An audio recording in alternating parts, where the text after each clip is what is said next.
नमस्कार, मैं हूं संजय शर्मा। आप देख रहे हैं 4 पीएम न्यूज़ नेटवर्क। मैं आज राहुल गांधी की ज़िंदगी से जुड़ा हुआ एक बड़ा खुलासा करने जा रहा हूं। दरअसल राहुल गांधी ने पूरे देश की राजनीति की दिशा बदल दी। 1 साल पहले तक जो लोग कहते थे कि राहुल गांधी पप्पू है, उसे कुछ आता-जाता नहीं है। लेकिन राहुल गांधी ने जब कन्याकुमारी से कश्मीर तक की यात्रा निकाली, तो पूरे देश की राजनीति उल्टी-उल्टी घूम गई। कड़कड़ाती ठंड में हाफ टी शर्ट में ये नौजवान जब निकला तो लोगों ने कहा कि कुछ दूर चलेंगे फिर गाड़ी पर बैठ जाएंगे। कुछ लोगों ने कहा टुकड़ों टुकड़ों में करेंगे, एक पैच को कर लेंगे 20 किलोमीटर, फिर रुक जाएंगे, फिर यात्रा चलती रहेगी, फिर आगे वो ज्वाइन कर लेंगे। लेकिन किसी ने सपने में नहीं सोचा था कि शख्स इतनी भयंकर ठंड में हाफ टी शर्ट में पूरी हजारों किलोमीटर पैदल चल देगा। और जिसने देश में यात्रा निकाली है उसने देश का इतिहास बदला है। और नाम भी बहुत अच्छा दिया, मोहब्बत की दुकान खोलने निकला हूँ नफरत के बाजार में। हकीकत है कि देश में पिछले कुछ सालों से जिस तरह नफरत का माहौल हो गया है, पूरे देश को जो हिंदू मुसलमान में बांटने की साजिश हुई है, दिमाग को तेजाब में भर दिया गया है। हर हर शख्स देखो वो धर्म के उन्माद में बह रहा है। तो राहुल गांधी की यात्रा वास्तव में भारत जोड़ो यात्रा जो थी वो मोहब्बत की दुकान में कन्वर्ट हो गई। लोगों ने बड़े, किसी ने गले लगाया, किसी बुजुर्ग ने आशीर्वाद दिया, कोई नौजवान साथ चल पड़ा। पूरी यात्रा में ये बात चलती रही कि राहुल गांधी में इतनी ऊर्जा कहाँ से आती है। उत्तर प्रदेश सरकार में तो डिप्टी सीएम है, उन्होंने अनाउंस किया भाई इतनी ठंड में राहुल गांधी को ठंड क्यों नहीं लग रही, इसके लिए हम एक कमेटी बनाएंगे, जांच करेंगे। मुझे नहीं पता वो जांच रिपोर्ट कभी आई या नहीं आई, लेकिन यहाँ ये बात सही है कि उसकी गूंज बहुत हो गई। अब उसके बाद में राहुल गांधी जब चले तो एक कौतूहल ये भी था कि राजनीति पर इसका क्या असर पड़ेगा। कर्नाटक के नतीजे सामने आए तो ये बात साफ हुई कि वास्तव में राजनीति पर भी इसका बहुत असर पड़ा है। लेकिन एक मजेदार बात हुई कि इस यात्रा के बाद एक गूगल पे सबसे ज्यादा राहुल गांधी के बारे में खोजे जाने वाला जो बात थी वो थी कि राहुल गांधी शादी कब करेंगे। ये भी एक बड़ा मुद्दा है, जिस तरह राहुल को ठंड क्यों नहीं लगती, उस तरह एक बड़ा मुद्दा बन गया राहुल गांधी शादी कब करेंगे। कांग्रेस में कोई ये बात बताने को तैयार नहीं, राहुल गांधी से कोई पूछने की हिम्मत नहीं, और मेरी हिम्मत मतलब कि राहुल गांधी तक पहुंच नहीं सकते। लेकिन एक शख्स हैं दुनिया में, वो शख्स जिन्होंने राहुल गांधी के पिता के साथ लंबे समय तक काम किया, राजीव गांधी जिस पर बहुत भरोसा करते थे, जो अपनी अमेरिका की नागरिकता छोड़कर भारत केवल राजीव गांधी की वजह से आ गए, प्रधानमंत्री के सलाहकार रहे और अभी भी गांधी परिवार के बहुत करीबी शख्स हैं। जब राजीव गांधी की डेथ हुई तो एक तरफ आंखों में आंसू भर के सोनिया गांधी थी और दूसरी तरफ सैम पित्रोदा, जिनका मैं जिक्र कर रहा हूँ, अपनी पत्नी के साथ थे। गांधी परिवार से बहुत व्यक्तिगत लगाव रखते हैं। अमेरिका में जब राहुल गांधी गए तो पूरी यात्रा में उनके साय की तरह उनके साथ थे। पूरा अमेरिका की यात्रा प्लान की थी उन्होंने। सैम पित्रोदा साहब बहुत काबिल इंसान हैं। भारत में संचार क्रांति का उनको जनक बताया जाता है और था भी, जनक है बताया नहीं था, जनक थे भी। मोबाइल हम या जिस इंजीनियरिंग जिस संस्था आप माध्यम से मैं आपसे बात कर पा रहा हूँ, उसका एक बहुत बड़ा सूत्रधार जो थे वो सैम पित्रोदा साहब थे। तो मैंने उनसे इंटरव्यू किया, वो अमेरिका में थे। मैंने उनसे मोदी की यात्रा में और फिर कांग्रेस के बारे में उनसे इंटरव्यू किया। 2 पार्ट पे इसको लगाया। पहला पार्ट जिसका आप लिंक ऊपर देख रहे हैं, ये उसका पहला पार्ट है। अगर आपने नहीं सुना तो इसको क्लिक करेंगे तो आपको पहला पार्ट भी सुनाई पड़ जाएगा। और दूसरे पार्ट में राहुल गांधी की निजी जिंदगी के कुछ खुलासे थे। राहुल गांधी की शादी को लेकर एक बहुत बड़ा खुलासा किया सैम पित्रोदा साहब ने। पूरे देश में, पूरी दुनिया में पहली बार राहुल गांधी के कौन लड़की दोस्त थी और क्या कारण था उसका और क्यों शादी नहीं कर रहे हैं, वो इन सब बातों पे सैम पित्रोदा ने बात की। और गांधी परिवार के इस सबसे करीबी शख्स ने जब राहुल गांधी के बारे में बोला तो आप भी हैरान हो जाएंगे। मैं सीधे उस इंटरव्यू का पार्ट 2 आपको सुनवाता हूँ। अपनी राय से अवगत कराइएगा कि आपको कैसी लगी ये बात। प्यार बनाए रखिएगा। सुनिए ये इंटरव्यू सैम पित्रोदा साहब का। एक बयान था कि मंदिर की, शायद आपके बयान को जो भी बयान ओरिजिनल रहा हो, लेकिन उसका भाव ये था कि मंदिर की जरूरत नहीं है, अब मंदिर से ज्यादा और भी कामों की जरूरत है। ये यहाँ प्रस्तुत किया गया। Temples will not create jobs. What I mean is हमें ध्यान देना है नौकरियों पे। हमें टेम्पल्स बनाने हैं नौकरियां बढ़ाने के लिए। जो हम टेम्पल्स बनाते हैं उससे जॉब क्रिएट नहीं होंगे। हमारे देश के प्रधानमंत्री जी ने कहा था, एक चैनल में जाके कहा था कि अगर लोग बेरोजगार की बात करते हैं, अगर आप पकौड़े भी तलते हैं तो पकौड़े तलना भी एक रोजगार होता है। क्या अमेरिका में भी, आप जहाँ रहते हैं, आप शिकागो में रहते हैं, अमेरिका में भी इस तरह के पकौड़े तलना रोजगार में आता है? It is unnecessary conversation. ये आर्ग्यूमेंट की एटीट्यूड है, ये समझने की एटीट्यूड नहीं है।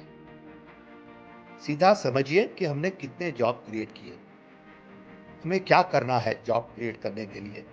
दुनिया के सबसे बड़े लोकतांत्रिक देश के प्रधानमंत्री की तरफ से बयान आते हैं कि भारत में रोजगार की कमी नहीं, पकौड़े तलना भी एक रोजगार है। तो अमेरिका जैसे देश में, अमेरिका जैसे ताकतवर देश में, क्योंकि भारत पर निगाह रहती है सबकी, इस तरह के बयानों का वहाँ क्या अर्थ निकाला जाता है?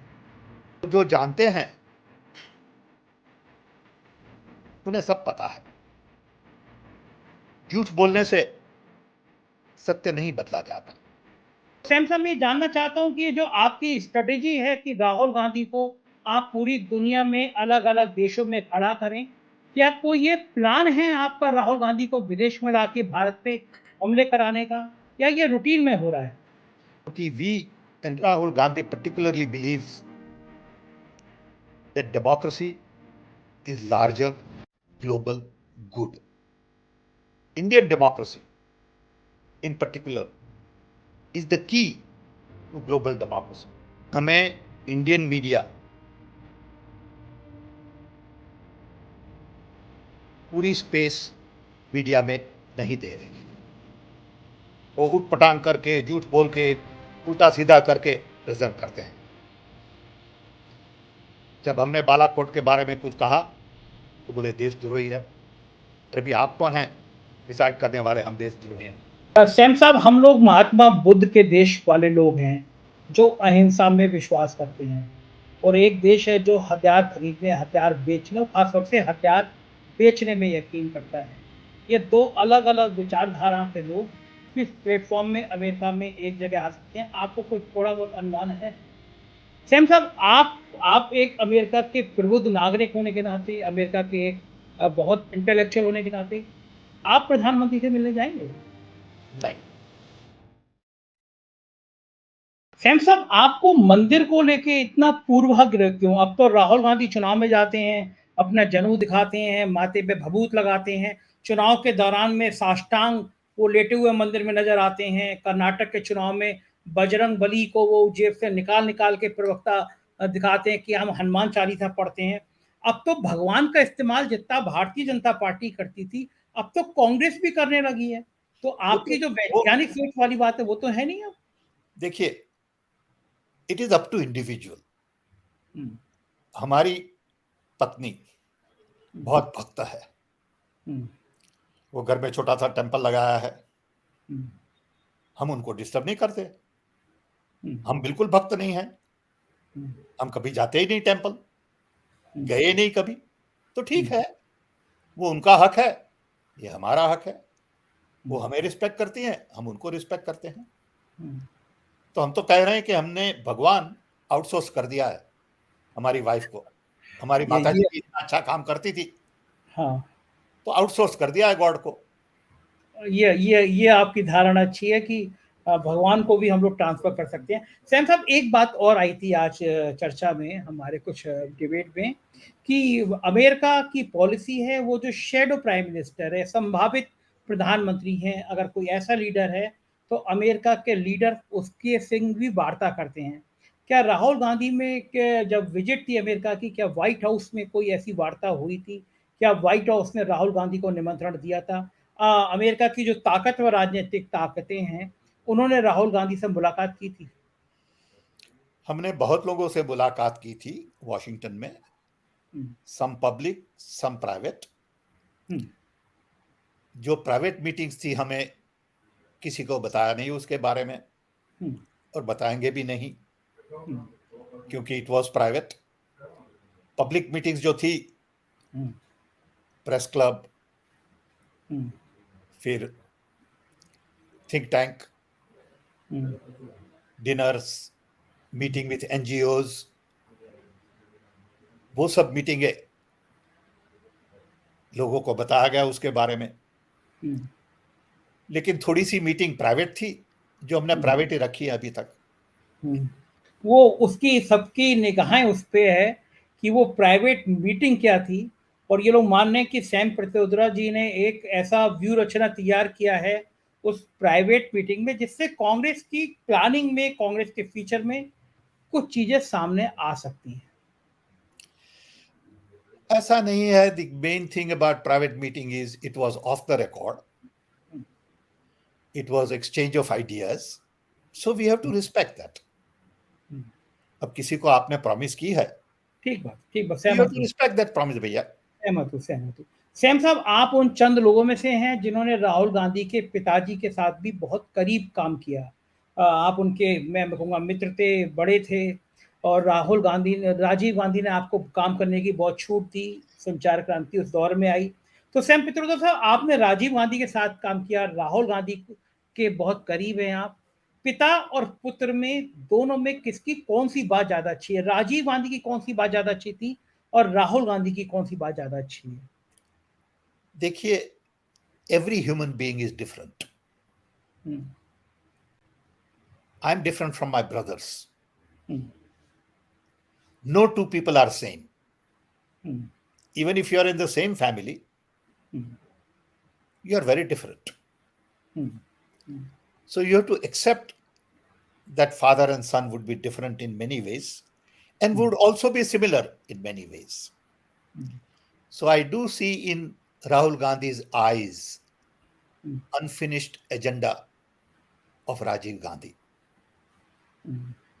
देश को आगे ले जाना है, डेमोक्रेसी को बचाना है, गरीब लोगों का ध्यान देना है, stand up for the under privilege, underdog. ये जो चीजें राजीव में थी, वही चीजें राहुल में है, because that is part of their DNA। पंडित जी में थी, इंदिरा जी में थी, गांधी जी में थी इन अ सेंस, ओके। और Gandhi is more of a role model for Rahul than according to me even Nehru personally. Okay, I could be wrong, but I believe Mahatma Gandhi is more of a role model for Rahul Gandhi than anybody. Okay. ठीक बात। Difference जो देखे, Rahul Gandhi is a deep thinker, much more deeper than Rajiv Gandhi. Rajiv Gandhi was more of a doer. Rahul Gandhi may be less of a doer because he thinks a lot. Okay. When you think a lot, you know a lot, sometimes you want more time to analyze. At times, ignorance is a great asset. कम जानते हैं, we'll act. ज्यादा जानते हैं, you'll analyze some more. So ये एक difference I see little bit. So there are strengths and there are weaknesses that all of us have. We are all human beings at the end. But love, affection, clarity, concern for minority, inclusion, diversity, democracy, those are shared values. Those are fundamental values. Methods may change, but the values don't change. Sam Pitroda साहब, आपको उन्होंने बताया कि भारत जोड़ो यात्रा part 2 वो फिर शुरू करेंगे या नहीं करेंगे? बात हुई थी, लेकिन समय थोड़ा कॉम्प्लिकेटेड है, क्योंकि बीच में इलेक्शंस भी आते हैं सब, और जो एक दूसरी यात्रा शुरू करे, समझो कि for the sake of discussion, कि ईस्ट टू वेस्ट एक यात्रा करे और वेस्ट टू ईस्ट यात्रा करे, तो टाइम लगेगा। अब टाइम कम है, इलेक्शन आ रहे हैं, बहुत सारे स्टेट के इलेक्शन आ रहे हैं, so it will be little difficult. लेकिन हमने सोचा है हम फिर प्रदेश जाएंगे, हमें जाना है नेक्स्ट, होपफुली यूरोप में जाएंगे, फिर जाएंगे। आप जाएंगे या राहुल गांधी भी रहेंगे उनमें? दोनों जाएंगे, दोनों साथ में जाएंगे। यूरोप पे जाएंगे, फिर आप जाएंगे। सैम साहब, उनकी भारत जोड़ो यात्रा में एक बात बहुत ज्यादा लोगों को हैरान कर रही थी। आप वैज्ञानिक सोच के आदमी हैं, साइंटिस्ट सोच वाले आदमी हैं। लोग हैरान थे कि राहुल गांधी को ठंड क्यों नहीं लगती। ये बड़ा बेतुका सा सवाल है, लेकिन ये बहुत ज्यादा उस यात्रा की जो सबसे ज्यादा चर्चा की बात थी वो यही थी। और उत्तर प्रदेश सरकार के डिप्टी सीएम ने तो यहाँ तक कह दिया कि हमने डॉक्टरों की एक टीम बनाई है ये रिसर्च करने के लिए कि कड़कड़ाती ठंड में इस शख्स को ठंड क्यों नहीं लग रही। तो कभी कभी ये राज क्या है, मतलब ये नॉर्मल है, हमारा मानव शरीर है, सबको लगता है। ये क्या राज था, कभी राहुल गांधी ने बताया आपको? हाँ बताया, बहुत लंबी चर्चा हुई थी उसके बारे में। क्योंकि हम साथ थे 6 दिन तक, तो कुछ ना कुछ तो कॉन्वर्सेशन चलता ही रहता होता है। तो मुझे जब तक याद है तब तक उन्होंने बताया था कि वो मिले छोटे बच्चों से। अब ये बच्चों के पास कपड़े थे नहीं, गरीब थे और ठंड में वैसे ही घूम रहे थे।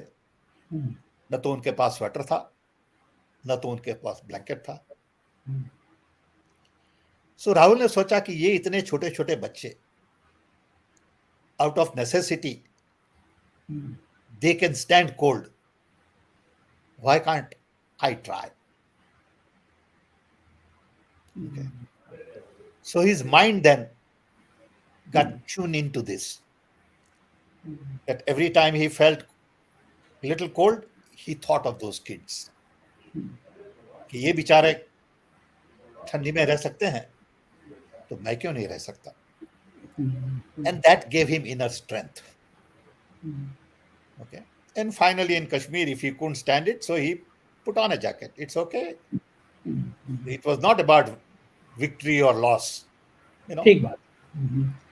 सैम साहब, एक आखिरी सवाल आपसे।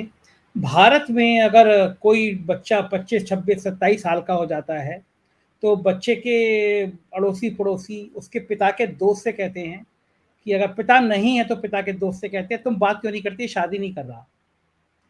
आप उनके पिता के दोस्त हैं और एक बहुत बड़ा सवाल यह कि क्या राहुल गांधी शादी करेंगे। यह बहुत व्यक्तिगत सवाल है, लेकिन चूंकि आप उनके बहुत करीब हैं, आप हर विषय पर उनसे बात करते हैं। राहुल के लिए एक सामान्य इंसान लोग सवाल करते हैं कि क्या राहुल अपना परिवार बसाएंगे। देखिए, परिवार तो सबको बसाने का मन होता है। वो भी जवान आदमी हैं, हैंडसम हैं, केपेबल हैं, हेल्दी हैं, फेमस हैं, लेकिन जोड़ी बननी वो सीधी बात नहीं है।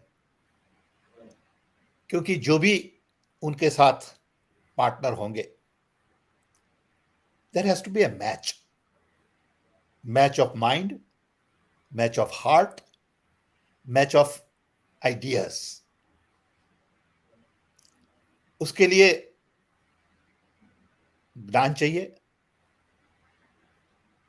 आदर्श चाहिए, सेक्रीफाइस चाहिए। बहुत लोगों को सेक्रीफाइस करना अच्छा नहीं लगता। हमारी उनसे बहुत सारी बातें हुई है जो प्राइवेट है, पर्सनल है, लेकिन वो जानते हैं। मुझे याद है कि बहुत साल पहले उन्होंने बताया था कि उनकी एक दोस्त थी, तो दे वर गुड फ्रेंड्स, लेकिन उन्होंने देखा कि वो उतना खर्चा करती है फालतू चीजों में कि उन्होंने सोचा कि ये कैसे लोग हैं कि छोटी छोटी चीजों में, क्योंकि वो बड़े सीधे साधे आदमी हैं, तो उनसे जब भी बुलाचाली हुई वो इसी के बारे में हुई। एक छोटा सा एग्जांपल है ये। Okay, so the partner has to understand simplicity, understand love for people. ये इतनी सीधी बात नहीं है। हम भी जानते हैं, हमने भी शादी की है, हम भी जानते हैं कितना कठिन होता है घर में। ओके, हम कहेंगे हमें कांग्रेस के लिए करना है, वाइफ बोलते क्यों समय बर्बाद करते हो। ठीक है ना? अब हम तो निकल जाते हैं उसमें से, उनको निकलना बहुत तकलीफ होगी क्योंकि पूरा देश उनको देख रहा है, हमको तो कौन देख रहा है? कोई नहीं। अब उनके पर तो 3 बिलियन आंखें लगी पड़ी है। ठीक बात है। तो ये सीधी बात नहीं है, वो भी जानते हैं। ओके, ये तो आपने बहुत मजेदार और बहुत इंटरेस्टिंग बात बताई कि राहुल जी को अपनी उस महिला दोस्त से यही आपत्ति थी, वो खर्चा ज्यादा करती है। राहुल गांधी कंजूस हैं क्या? नहीं, कंजूस नहीं है, सादे हैं। कंजूस और सादाई में बहुत फर्क है, समझे? सादाई क्या चीज है कि भी ठीक है, ओके, जो कार है वो है, आपको लंबरगिनी नहीं चाहिए, वो सादाई है।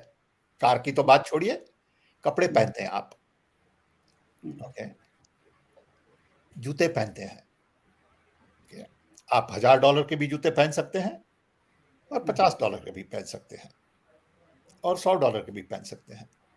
ये एक माइंडसेट है, हमारा भी माइंडसेट ऐसा है। हम आपको दिखाएं, बताएं कि एक दफा हम गए थे कैलिफोर्निया, तो हमारी डॉक्टर ने देखा कि हमारे जूते पुराने हैं। मैंने तो ध्यान ही नहीं दिया कभी जूते पुराने हैं, क्योंकि मैं तो कुछ खरीदता ही नहीं कभी, हमारी वाइफ खरीदती है।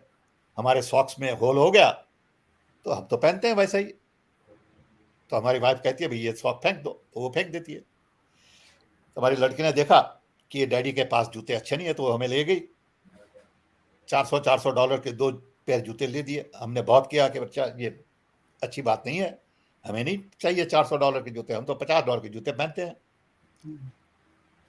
वो मानी नहीं, तो मैं ले आया, हिम्मत करके एक जूता पहना, दूसरा अभी 6 साल से पड़ा है नया। ओके, इसमें कंजूसी का सवाल नहीं है, इसमें टेस्ट का सवाल है कि आप किस में मानते हैं। क्या राजीव गांधी भी ऐसे ही थे? राजीव गांधी भी बड़े सिंपल आदमी थे, बड़े सिंपल आदमी थे। वो अपने खुद हम एक दफा, आपको बताया, हम एक दफा गए उनके घर, तो वो रूम में तो कोई दिखाई नहीं दे रहा है। मैं तो पहुंच गया अंदर रूम में, तो बोले कहाँ है ये? प्राइम मिनिस्टर थे, तो वो एक कुर्सी पे खड़े होकर बल्ब बदल रहे थे, प्रधानमंत्री होने के बाद? जी, ओके। तो मैंने ऊपर देखा, बोले क्या कर रहे हो? बोले ये बल्ब फ्लिकर हो रहा है, ओके। तो बोला बदल दूं, तो बोले स्क्रू ड्राइवर लाओ, तो मैंने दिया उनको, हाथ में पकड़ा नीचे से, वो तो कर दिए फिट। अब he could have called anybody. ये सिंप्लिसिटी की बात है। ये फ्लिकर हो रहा है क्या, उनको बुलाओ, 3 दिन में आएगा, 2 दिन में आएगा, बेचारा परेशान होगा। अब 1 मिनट का काम है, वो शाम आ रहा है अंदर, उसकी थोड़ी देर में ऊपर जाके बल्ब बदल दिया। ये सिंप्लिसिटी है। आप गांधी जी की भी जिंदगी देखिए, it was very simple. I think simplicity is very important part of life. अब मैं कभी कभी लोगों को कहता हूं कि हर दिन मेरा, every day 365 days, I start by sweeping floor. घर में वो पानी पोता मैं करता हूं अभी भी, okay. It gives me pleasure. मैं अपनी खुद की बेड बनाता हूं, क्योंकि कुछ नहीं हुआ तो बेड तो बनती है अपनी। इसका मतलब ऐसा नहीं है कि मुझे किसी को बुलाना चाहिए बेड बनाने के लिए। मैं घर में नौकर नहीं रखता, कभी कभी नहीं। सब काम खुद करते हैं आप? सब काम खुद, चाय बनाना सब खुद, क्योंकि वो इंसल्टिंग है किसी के लिए। ओके, हमारी दृष्टि से you are insulting that person कि मैं बैठा हूं, बोले चाय बनाओ। अरे भाई आप खड़े होकर चाय बना लो ना, क्या फर्क पड़ता है? ओके, ये विचार। सैम साहब, आप तब भी ऐसे थे जब आप प्रधानमंत्री के सलाहकार थे, देश के सबसे ताकतवर लोगों में से आप एक थे। उस समय में मुझे याद आ रहा है कि ये माना जाता था कि आप प्रधानमंत्री के सबसे करीबी, सबसे भरोसेमंद और सबसे ज्यादा सलाह देने वाले इंसान थे। आप तब भी ऐसे नौकर वगैरह घर में नहीं हुआ करते थे? नहीं, हमारे ड्राइवर थे सरकार में, मुगली राम थे एक। अच्छा, नाम याद है आपको आज तक? बिल्कुल, क्यों नहीं, सब देवर लाइक माय फैमिली भाई। वाह। अभी भी एक ड्राइवर है मदन, वो कैबिनेट सेक्रेटरी में ड्राइवर है, कैबिनेट सेक्रेटरी का था। Madan was like my family. हम जब भी बाहर गए तो मैं एक दफा मथुरा जा रहे थे, तो रास्ते में चाय के लिए बैठे, तो मदन नहीं आया, मदन बाहर रहा। मैंने बुलाया उसे, मदन को, भी आप अंदर है? बोले साहब मैं तो आऊंगा लेकिन वहां पे बैठ कर चाय पीऊंगा। मैं बोला क्यों? You are gonna have tea with me, with my family, you can't have tea on separate table. अब हमारी जान आपके हाथ में है जब ड्राइव कर रहे हो, और मैं आपको खाते वक्त अलग कर दूं, ये तो बड़ा स्ट्रेंज है भैया, ये नहीं बन सकता हमसे। You have to eat with me because you are with me on the travel. Mugli Ram थे तो मुगली राम दरवाजा बहुत खोलते थे, सीधी कार खड़ी रही तो दौड़ के इस तरफ आ जाएंगे। तो मैंने एक दफा बताया मुगली राम को, दो तीन दिन के बाद मैंने बोला, मुगली राम आप हमारे लिए दरवाजा नहीं खोलेंगे, जब हमारे हाथ टूट जाए तब आप खोल सकते हैं। तो मुगली राम बेचारे रो पड़े, बोले साहब ऐसा क्यों बोल रहे हैं आप? You know, I tell you, the love and affection that I have had from people was unbelievable. मैं आपको एक दूसरा एग्जांपल दूं, बड़ा इंटरेस्टिंग एग्जांपल है। हमारा क्वाड्रुपल बाईपास हो रहा था इंडिया में, एस्कॉर्ट हॉस्पिटल में। वो दिवाली का समय था, तो हमारे पास उस वक्त 3 ड्राइवर थे। सी डॉट के एक थे टेक्नोलॉजी मिशन के, और एक थे टेलीकॉम कमीशन के। मुगली Ram was telecom commission, technology mission was Madan, and Om Prakash was CDOT. तो घर पे तीनों दिवाली के दिन रहते थे। तो हमारी माता जी ने कहा कि भाई ये 3 लोग ड्राइवर को घर जाने दो, मैं तो हॉस्पिटल में था। तो हमारी वाइफ ने बताया ड्राइवर को, आप लोग घर जाइए, दिवाली का समय है। तो नहीं गए वो। तो फिर मैंने माता जी को बताया कि आप बोलिए उन्हें, आप बोलेंगे तो वो जाएंगे घर। तो माता जी ने बताया कि भाई आप लोग घर जाइए, क्योंकि आपके भी बच्चे हैं, बीबी हैं, दिवाली का समय है। बोले नहीं माता जी, हम आपके साथ रहेंगे, क्योंकि हमारे साहब हॉस्पिटल में सर्जरी में से बाहर आए अभी। तो भी माता जी ने बहुत कहा तो चले गए घर। 1 घंटे के बाद वापिस आ गए। बोले क्यों वापिस आए? बोले हमारी वाइफ ने हमें निकाल दिया घर से, कि बोले साहब आपका हॉस्पिटल में, आप दिवाली मना रहे हो। बात है, बहुत अच्छी, बहुत अच्छी। ये जो प्रेम है वो खाली इंडिया में ही मिलता है, बिल्कुल ठीक है, भारत के अंदर ही है, दूसरे दुनिया में कहीं नहीं मिलता। बिल्कुल ठीक है। ये किसी को समझाएं आप, वो समझ में भी नहीं आएगा लोगों को। हाँ, नहीं आएगा, सच में पूरी दुनिया में समझ में नहीं आएगी, तो मैं मानता हूँ। और अच्छा इतने प्रेम से, आई टेल यू, इतने प्रेम से हमारे साथ रहते थे। Okay. I would do anything for them. They were not my drivers. They were my protectors. Okay. Total love and affection. Unconditional. उन्हें कुछ नहीं चाहिए हमसे। ठीक बात है। अच्छा सैम साहब, आपके और राजीव गांधी के जो रिश्ते थे, वो एक दोस्त की तरह थे, एक बड़े भाई की तरह थे, एक गार्जियन की तरह थे। राजीव गांधी आपसे व्यक्तिगत बातें करते थे, सलाह लेते थे। कैसे रिश्ते थे आपके राजीव गांधी के? देखिए, रिश्ते धीरे धीरे बनते गए। I had never met him before. I met him the day I went to give presentation to Mrs. Indira Gandhi. He was young, handsome, bubbly, full of ideas, and we clicked. Sometimes you click with people, sometimes you don't click. It's an accident of faith. And he felt that I could do something selflessly, and I felt that he could help me. As we got more and more into this, I realized that he gave meaning to my life. See, my life was meaningless. कि engineer हो गए, धंधा किया, पैसा बनाए, ठीक है, मजा किया। I had no meaning of my life except making money, making everybody happy. Rajiv Gandhi gave true meaning to my life, that I could make a bigger contribution and be happy with it. This is my chance to sacrifice. So I worked in India without any salary. 10 years with Rajiv Gandhi and 10 years with Manmohan Singh. I never took any salary. Okay. एक भी salary, 1 रुपए भी नहीं दिया आपने? कभी भी नहीं. Not only salary, no expense. वो टीए बीए कुछ नहीं दिया कभी. आपका खर्चा कैसे चलता था? हमारे पास पैसे थे, यहाँ कमाए थे. अच्छा, अमेरिका के पैसे खर्च करे हुए पैसे आपने भारत में. बिल्कुल बिल्कुल. ओके, एकदम. सिटीजनशिप भी बदला दी. अमेरिकन सिटीजनशिप थी, वो इंडिया कर दी राजीव गांधी के टाइम में. हाँ बिल्कुल, इंडियन सिटीजन हो गए. अच्छा. ओके. लोग एक किस्सा बताते हैं, सैमसंग, मैं बीच में आपको डिस्टर्ब कर रहा हूँ, कि एक बार राजीव गांधी आए थे और उन्होंने एक बड़ा सा एक डिब्बा टाइप का दिखाया था कि देखो ये एक डिब्बा है, इससे कान पे लगाओगे दूर जगह बात हो जाएगी. ये तब की बात है जब आप मोबाइल पे कुछ रिसर्च कर रहे थे, भारत में मोबाइल आया नहीं था, आप उसकी प्लानिंग कर रहे थे. वो किस्सा क्या था, आपको याद है क्या वो किस्सा? देखिए, सबको पता था कि मोबाइल फोन आएगा. कब आएगा, कैसे शेप में आएगा, वो किसी को नहीं पता था. सो पहले सब mobile phone were more like a brick, ईंट की जितना बड़ा था, हैवी.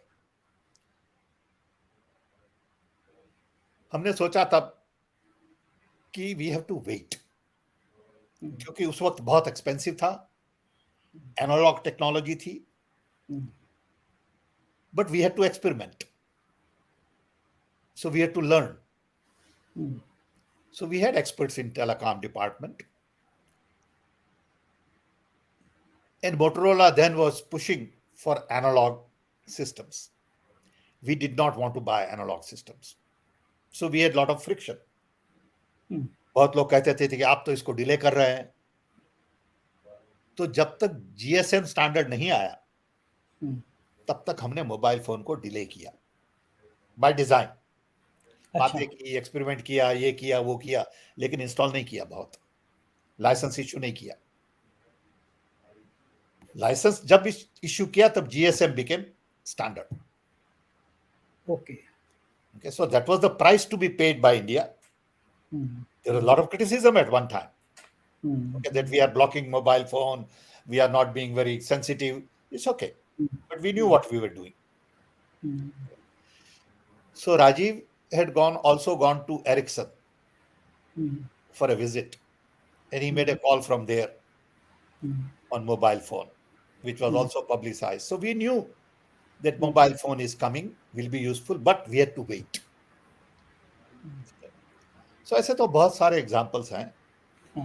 अच्छा, सोनिया गांधी के और आपके रिश्ते कैसे थे? मतलब राजीव गांधी के डेथ के बाद सोनिया गांधी जी आपके संपर्क में थी, बातचीत करती रहती थी लगातार, क्योंकि वो एक अकेली ऐसी महिला है जो आइडियल हैं, जिन्होंने पति की मौत के बाद त्याग किया इंडिया में. वो चाहती तो वो प्राइम मिनिस्टर बन जाती, लेकिन वो राजनीति से अलग हो जाती है. तो आपके उनके बीच में. She is absolutely amazing. She is one of my favorite persons. Personally, I know her well. The sacrifice she has made is unthinkable. I remember my wife and I were sitting with her. In the middle was Rajiv's body, dead body. She's on the other side, my wife and I sitting on this side. And we sat there for quite some time. And what a courage that woman had. What a love for her husband, for her husband's country, for India. People don't understand this. They criticize her for this and that. Okay. She is gem of a human being. Okay. Full of love, affection, understanding, sober. Okay. I remember once I had taken my daughter and my daughter-in-law and my wife and my son to her, which I normally don't do. But they had all come from America, so I thought it'd be good for them to meet Sonia Gandhi. And I tell you, my daughter and my daughter-in-law, when they got out of the meeting, they said, "What a woman." Okay, that was the first impression. लोग नहीं समझते हैं ना, लोगों गालियां देने में लग जाते हैं. ठीक बात. उस एक बात होती है, अब मुझे नहीं लगता कि भारत में कोई ऐसा होगा जिससे सोनिया गांधी अपना दर्द बयान कर सकती होंगी, और भारतीय माँ का बड़ा मन होता है कि उसके घर में बहू आए। कभी सोनिया गांधी ने आपसे कहा कि राहुल की शादी की बात करो, इसलिए शादी नहीं करता, जैसे आमतौर पे हिंदुस्तानी महिलाएं कहती हैं कि भाई बड़ा है कोई इंसान, वो राहुल को समझा सकता है, कभी कहा उन्होंने आपसे?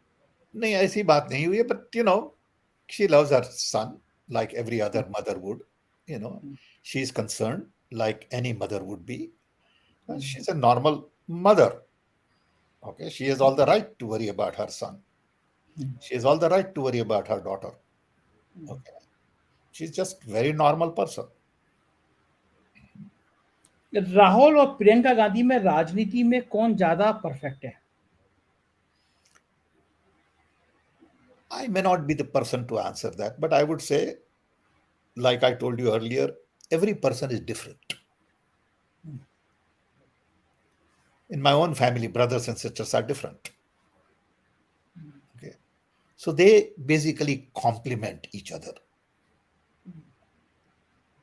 Okay, and invariably opposite attract. Okay. So when you have complementarity, you tend to work together well. So they have a great team between two of them, and they complement each other. ठीक बात है, लगता भी ऐसा है। Sam साहब, आखिरी सवाल, क्या आपको लगता है कि राहुल गांधी कभी इस देश के प्रधानमंत्री बन पाएंगे? वो तो पार्टी को और उनको डिसाइड करना है, समझे? It is between party and Rahul Gandhi. They have to decide when the right time comes. Okay. बहुत बहुत शुक्रिया सैम साहब, आपने इतना समय दिया और आज आपने कई अनछुए पहलू पे बात करी। हम आपको बार फिर परेशान करेंगे, मोदी जी के दौरे खत्म होने के बाद हम समझने की कोशिश करेंगे कि इस दौरे से भारत को क्या हासिल हुआ और क्यों था ये दौरा। Thank you. Thank you for the opportunity. You see, my job is to tell you the truth as I understand. And I'm not right all the time. I could be wrong. I could make a mistake. But that should not stop me from searching for the truth. बिल्कुल ठीक बात है।